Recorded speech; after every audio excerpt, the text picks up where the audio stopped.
Welcome back, friends, to another entry in the Wildflower Journal. This week begins with a quiet walk along the edge of Lake Erie, one of my favorite spots.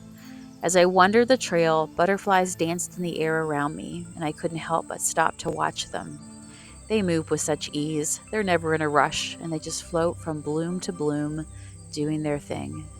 And they carry with them a story of transformation, proof that even the most smallest and most delicate things can teach us about change, about growth, and beauty.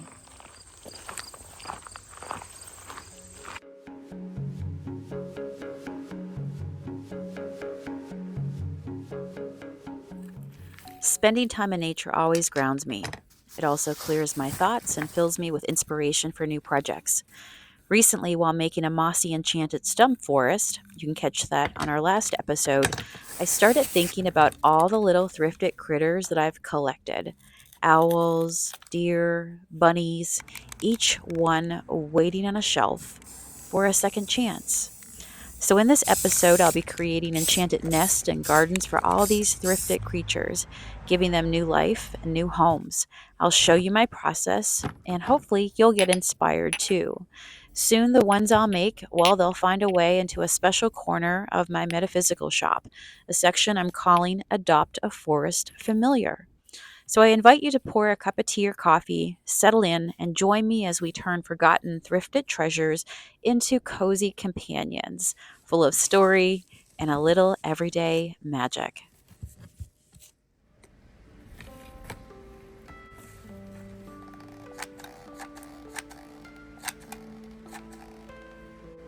So, first, we start with a little glue. Okay, a lot of glue. I'm going to share my full process with you today. And as these guys grow and we do more and more, we do a couple batches together, you'll see how they change and how creativity leads to more creativity.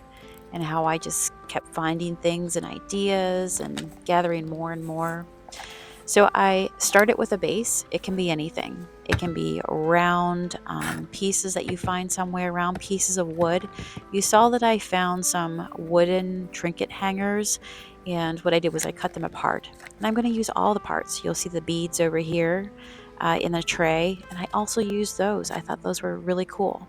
Any sorts of bits and bobs that you can find for a project like this is going to make them feel very magical and enchanted.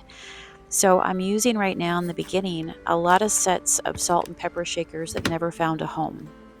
I put a little moss on the top to hide the little holes in the back of the shaker.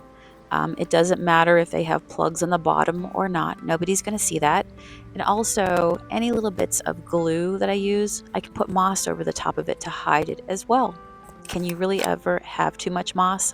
I think not. I found this thrifted leaf tray as I started to go, and again, I started getting more ideas. I started with a wooden stump, and then I found these, and as we go on, you'll see I found some other options as well for bases, but really anything can be a base, and you can recycle it. Look at all these wonderful pieces. So I glue down my familiar, my little creature. I've added pumpkins because I feel like 'tis the season for a few pumpkins. I also started adding, as you can see on top of the moss, little flowers that I've been picking out in the yard.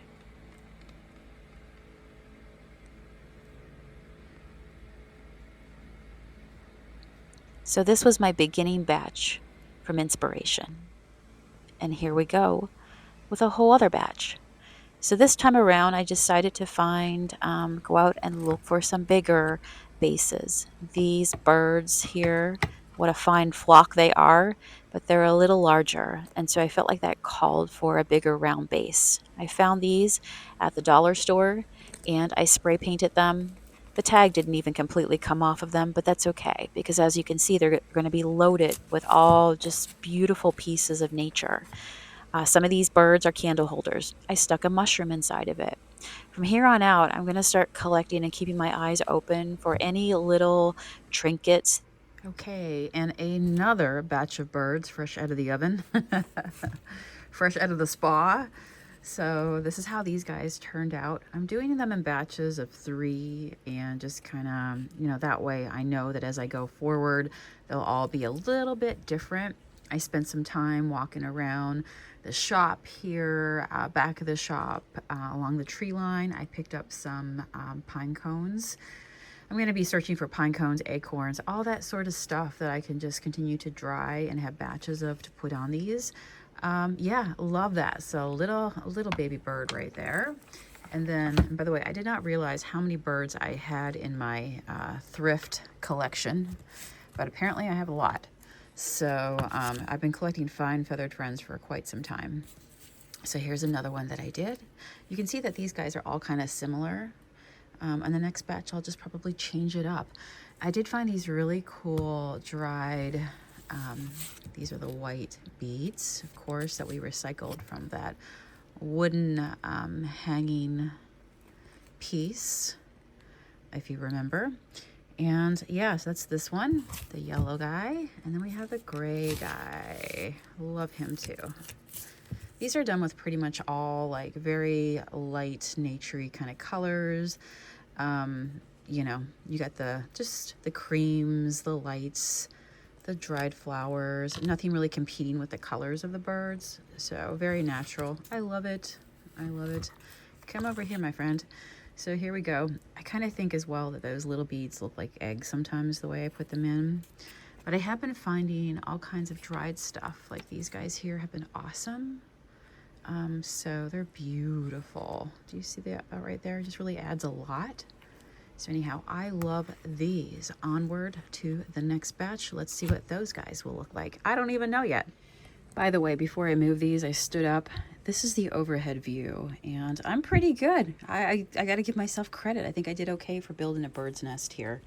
It's a very fancy, magical, enchanted bird's nest, but I think I did pretty good. Look at all these beautiful things.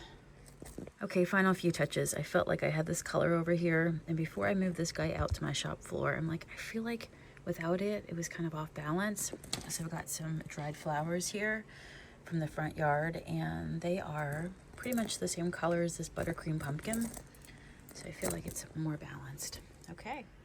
So I got these guys at the dollar store here. They are wooden boxes, $1.25. And I thought, you know, I'm just trying out different bases for what could work. I have used all kinds of different small round ones. I recently picked up some big ones like this here as well. So that way I have some bigger forest creatures. So that'll be great for that. So stay tuned. I have creatures of all sorts. I also have some lizards. So that's where I am right now. I'm gonna do these guys here. I'll show you the second one I have. Here's my second guy right here. I did buy a bunch of lizards. These are the two that are left. So we're gonna work with these guys here. One's green with pink spots. One's a painted green. I love them. And then we also have a little girl over here. She's also waiting for her sweet little garden, so we'll get to her too. My goal is to create a section in my store where you enter, and it kind of feels like this right here, where you can adopt forest familiars, forest creatures. So with these boxes, trying out different bases for $1.25. So I consider that into my cost as I sell these guys as well. But I thought, you know what, it can go like this here, depending on the animals, the creatures, but it can also go like this here as well. So I could create like a little kind of, what would you call it? Just a boxed in little fence area here for somebody, or flip it this way. With these guys here, I'm thinking I'm going to put them up like that. I feel like this will be good.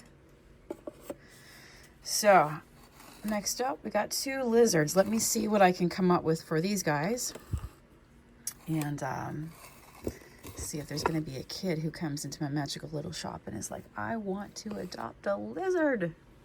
So stay tuned. When you see them, you won't recognize them. They'll have a whole new garden.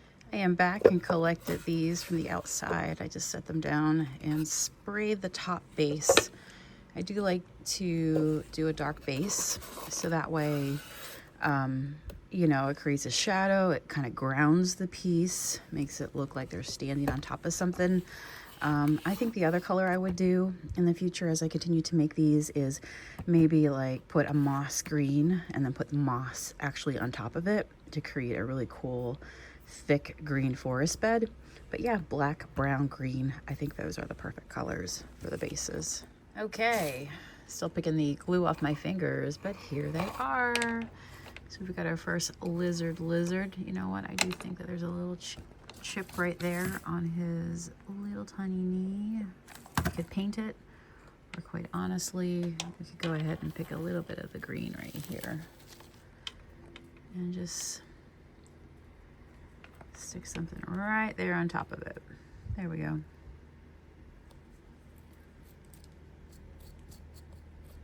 Perfect. He's in the brush. So here's what I've done.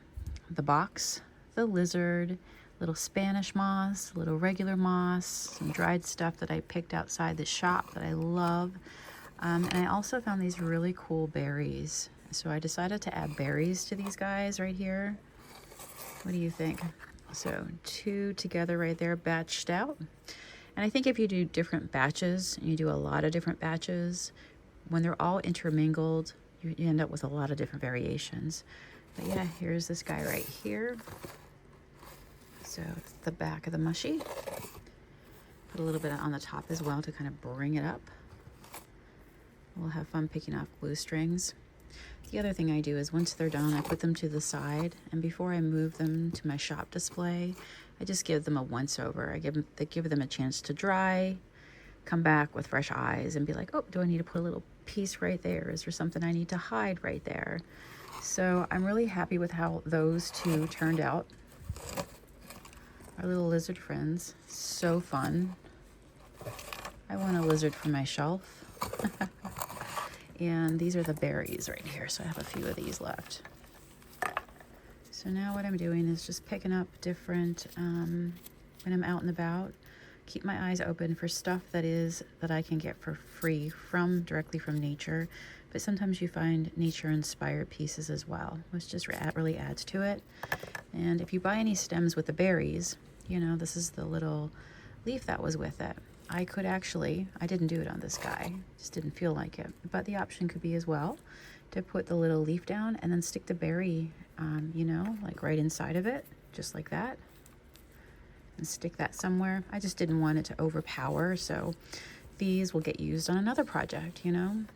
I'm gonna have to get some little bins and start kind of dropping my berries in, drop my pumpkins in, and have all little, just little bins to pick from. And now we're gonna do this sweet little girl.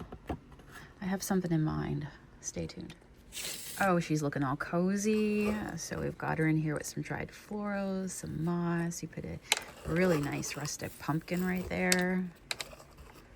I love that she has a bow in her hair. So I'm gonna call her Pearl. And the reason is because I have some pearls.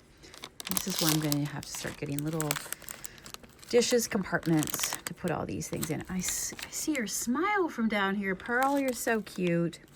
So yeah, I've got these little faux pearls, and I thought, how cool would it be to put a few around here? Let me do that.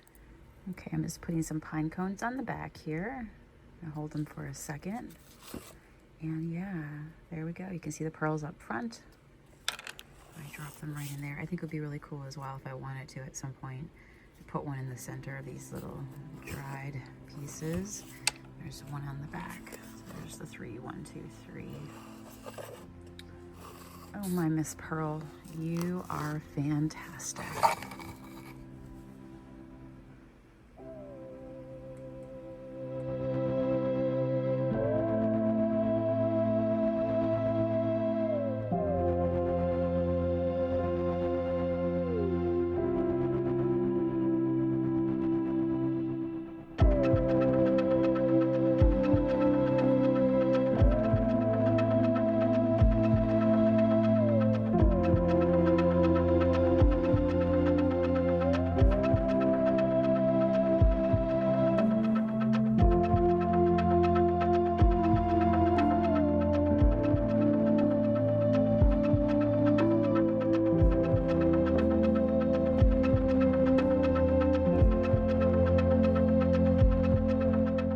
Thank you for watching another episode of the Wildflower Journal. I hope you enjoyed seeing these little thrifted critters get their new enchanted homes, and maybe you feel inspired to look at your own thrift finds a little differently too. There is always magic in giving something a second life. I really enjoyed the process of making these forest familiars, and the peace in doing the process was amazing. I'm definitely going to make more. Until next Sunday, see you, my friends. Stay cozy, stay inspired, and keep creating beauty with your hands and heart.